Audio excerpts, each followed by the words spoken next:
warahmatullahi wabarakatuh. Halo teman-teman, pada kesempatan ini saya ingin berbincang-bincang tentang pendidikan kepada Bapak Ustaz Harmoko. Beliau ini adalah pendiri dan penggagas pesantren virtual. Pesantren virtual itu asing kedengarannya, tapi kita akan berbincang-bincang kepada beliau bagaimana proses pendirian pesantren virtual ini, bagaimana gagasannya, bagaimana idenya, dan kemudian apa visi misinya, bagaimana keunggulannya, dan apa harapan-harapan beliau sehingga mendirikan pesantren virtual ini.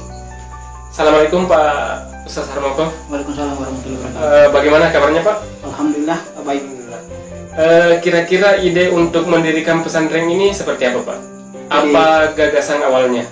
Ya, jadi ide mendirikan pesantren ini tentunya gagasan awal itu karena melihat situasi sekarang di tengah pandemi corona. Itu salah satu ide kemudian kita dirikan yang namanya pesantren virtual. Jadi alasannya kita mendirikan ini karena supaya lebih memudahkan dan tidak menutup kemungkinan 2 atau 3 tahun ke depan semuanya pendidikan formal itu akan secara virtual. Namun kita akan memulai dengan sebutan pesantren virtual. Seperti itu. Visi misi dari pesantren ini seperti apa itu Pak? Ya, jadi visi misi dari pesantren ini yaitu mewujudkan generasi baru yang unggul dan mencerahkan. Jadi seperti ini. Jadi diharapkan nanti alumni dari pesantren ini dia lebih unggul daripada pesantren yang lain. Jadi kira-kira keunggulannya dalam bentuk apa ini Pak pesantren virtual ini? Jadi keunggulan pesantren virtual ini sebagaimana programnya, insya Allah semuanya akan plus. Ya, misalnya program yang pertama ini kita lakukan itu adalah program TKA, TPA plus, TQI plus, Hafiz dan Hafizah plus. Jadi plusnya ini adalah mengikuti halakah setiap habis sholat maghrib dan kursus bahasa asing. Jadi kita padukan. Jadi santri kami nanti insya Allah dia bukan hanya tahu atau tajwid mengaji dan menghafal Al-Quran, tapi insya Allah dia akan menguasai bahasa asing. Ya, luar biasa ya Pak ya idenya. Mudah-mudahan bisa tercapai Pak idenya. Kemudian Bapak ini melibatkan gurunya seperti apa? Misalnya kualitas gurunya seperti apa itu Pak? Kami tentunya yang paling utama untuk melahirkan generasi yang unggul dan mencerahkan itu tentunya dimulai dari gurunya. Jadi kami tentunya melihat kapasitas gurunya di bidangnya masing-masing, dan insya Allah akan kurikulumnya juga kita format supaya penyampaiannya lebih menyenangkan, efektif, dan tentunya bisa diterima dengan baik. Oh iya. Jadi harapan siswanya ini diambil dari mana saja Pak? Tentunya sebagaimana konsepnya yang pertama ini, meskipun virtual kami akan mendirikan cabang-cabang di desa supaya lebih memudahkan untuk kelas online. Nanti yang tidak bisa kami online-kan, kami offline-kan. Oh, jadi ada juga sistem offline-nya Pak ya? Ada sistem offline-nya supaya lebih mudah karena iya. supaya menyentuh semua kalangan seperti itu. Sasarannya ya tentunya yang tahap pertama ini karena TKA, TPA, TQI dan Hafiz. Sasarannya pertama itu adalah anak TK dan anak SD.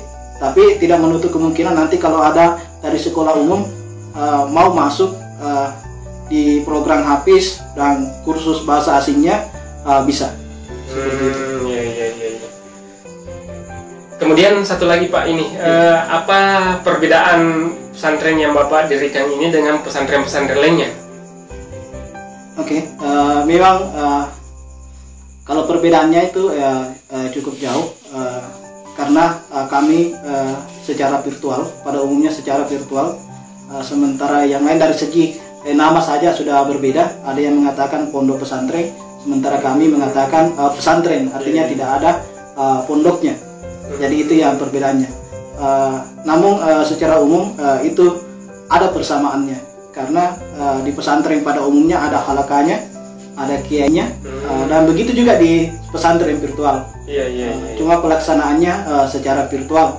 Jadi bukan sebenarnya tidak ada pondoknya, cuma kami secara kelembagaan tidak ada pondoknya, tapi kami menganggap bahwa rumah itu adalah pondok terbaik bagi anak, karena wali kamarnya itu adalah orang tuanya langsung.